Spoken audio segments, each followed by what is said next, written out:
Namanya Laras Kirana. Usianya baru 20 tahun. Wajahnya manis. Kulitnya bersih dan putih seperti susu. Suaranya lembut, dan matanya menyimpan sesuatu. Sesuatu yang tak bisa langsung dijelaskan. Dalam senyum itu, ada luka, ada ambisi, dan ada sesuatu yang kelak mengguncang seluruh Jember. Laras bukan gadis sembarangan. Ia lahir dari keluarga sederhana di pinggiran kota. Ayahnya pensiunan guru. Ibunya menjual sayur di pasar. Namun sejak kecil, Laras terbiasa menjadi pusat perhatian. Dia pandai berbicara, pandai menyembunyikan emosi, dan tahu kapan harus terlihat lemah, bahkan jika hatinya sedang meledak-ledak. Tahun 2023, Laras menjalani kehidupan seperti kebanyakan remaja lainnya. Ia kuliah di sebuah universitas swasta di Jember, mengambil jurusan komunikasi. Di kampus, dia bukan siapa-siapa, tapi di dunia maya, dia ratu. Pengikut Instagramnya ribuan. Setiap unggahan story-nya dipenuhi komentar dan emoji dari para pria. Dan dari dunia maya itulah semuanya dimulai. Laras pertama kali mengenal Rian, seorang pria tampan, 27 tahun, pengusaha muda dari Banyuwangi. Rian jatuh hati pada Laras setelah melihat video live TikTok-nya. Cara Laras tertawa, cara dia memainkan rambutnya, semua membuat Rian merasa harus memilikinya. Hubungan mereka cepat berkembang. Hanya 3 bulan setelah kenal lewat DM, Rian datang ke rumah Laras. Ia membawa cincin, bukan sekadar hadiah. Ia melamar. Dan anehnya, orang tua Laras langsung setuju. Namun yang tidak diketahui Rian adalah, ada pria lain di balik layar hidup Laras. Pria itu bernama Bayu, teman masa kecil Laras. Mereka tumbuh bersama. Dan sejak SMA, Bayu selalu ada di sana. Diam-diam mencintai Laras. Menunggu, memberi, dan akhirnya mendapatkan hati Laras juga. Tapi Bayu bukan sekadar teman. Ia suami siri Laras. Sudah hampir 1 tahun mereka menikah secara diam-diam. Hanya diketahui segelintir orang, termasuk seorang ustaz lokal yang jadi saksi nikah mereka. Dan disinilah semuanya mulai membingungkan. Laras menerima lamaran Rian, tanpa menceraikan Bayu. "Gue gak mau kehilangan keduanya," kata Laras suatu malam pada sahabatnya. "Bayu tahu aku butuh Rian buat masa depan. Tapi aku juga cinta Bayu." Tapi dunia tidak sesederhana itu. 2 hati tidak bisa tinggal dalam satu dada tanpa meledak. Hari pernikahan pun tiba. Rian datang dengan keluarga besar.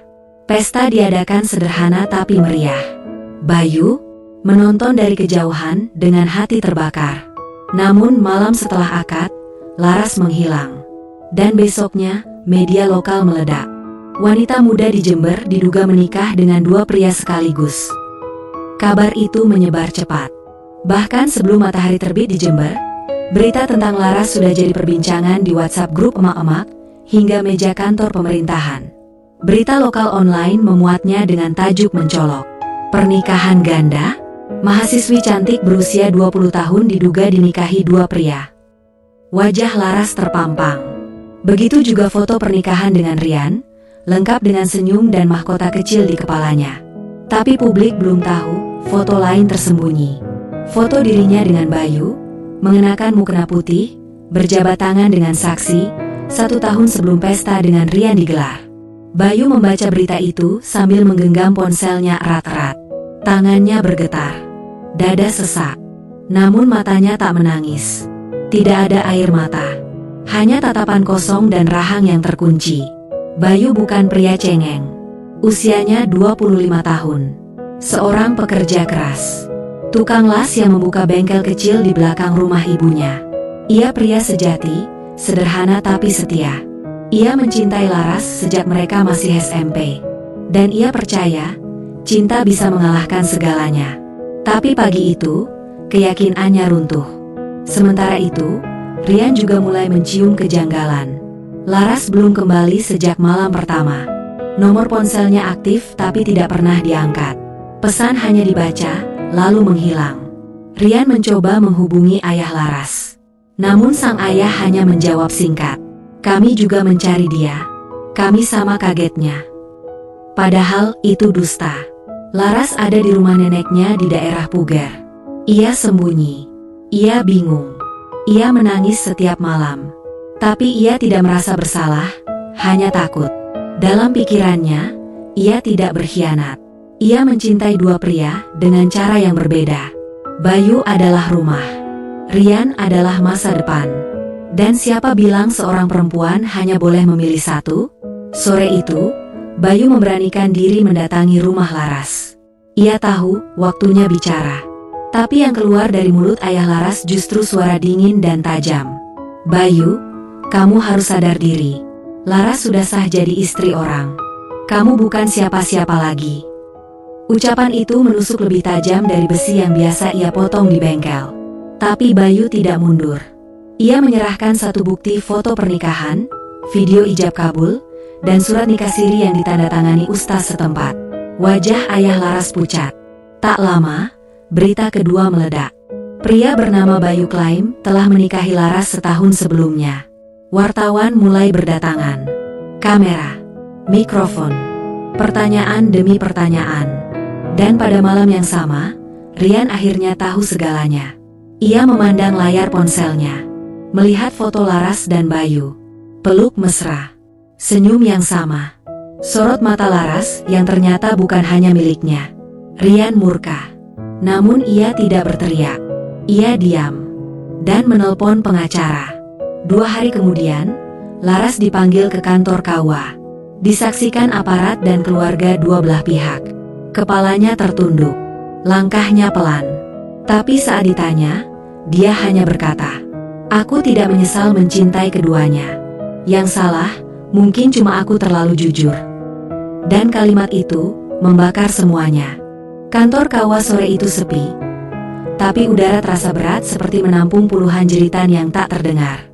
Laras duduk di bangku kayu, mengenakan gamis coklat tua dan kerudung polos. Tak ada bedak, tak ada eyeliner, hanya wajah lelah dan tatapan mata yang tak lagi meminta maaf. Di hadapannya duduk dua pria, Bayu di kiri, Rian di kanan. Dua pria yang mencintainya dengan cara yang saling bertabrakan. Sesi mediasi dimulai. Ustaz memimpin. Diapit penyuluh agama dan petugas dari kantor urusan agama. "Laras, kamu tahu kenapa kita semua ada di sini?" tanya Ustaz lembut. Laras mengangguk pelan. "Karena aku menikahi 2 orang, dan aku sadar itu tidak benar menurut hukum." "Kenapa kau lakukan itu?" Hening sejenak. Laras menarik napas panjang. "Karena aku takut kehilangan keduanya. Bayu adalah orang pertama yang mengenalku pada cinta dan kesetiaan. Tapi Rian hadir saat aku ingin naik kelas dalam hidupku. Aku mencintai keduanya, dan kupikir aku bisa menjaga semuanya." Ia melanjutkan, suaranya mulai bergetar. "Aku salah bukan karena mencintai 2 orang, tapi karena berbohong pada keduanya." Bayu hanya menunduk. Rian menatap tajam, namun masih menahan emosi.